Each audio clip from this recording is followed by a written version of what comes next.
تم ضبط جهاز بريس كبير بحجم كبير. هذا يستخدم لضغط قطع الصواريخ بعد إكمالها، بعد تحويرها يتم ضغط قطعة على أخرى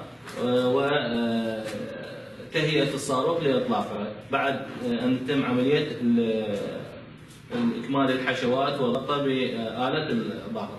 أيضا هنا جهاز التثقيب اللي يستخدم أيضا لصناعة الصواريخ، وعدد كبير من الأجهزة والمعدات اللي تستخدمها في ورشة التصنيع. هاي الزعانف اللي تستخدمها في صناعة القنابر، قنابر الهواء بأعداد مختلفة وأحجام مختلفة. هاي بعد تحوير رأس الزعنفة ومكان وضع الحشوة. هذه يعني الغاز الاعتيادية يتم تحويلها بوضع خرطومة أعلى قناة الغاز ليتم تحويرها على شكل صواريخ تدعى صواريخ جهنم استخدمها داعش في معركته بالجانب الأيسر.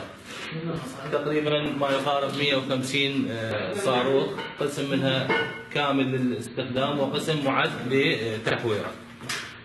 كمية تقريبا ما يعادل أكثر من 100 صاروخ جراد تم تصنيعها بواسطة الأنابيب المعدنية، تصنيعها محلي في هذا المعمل.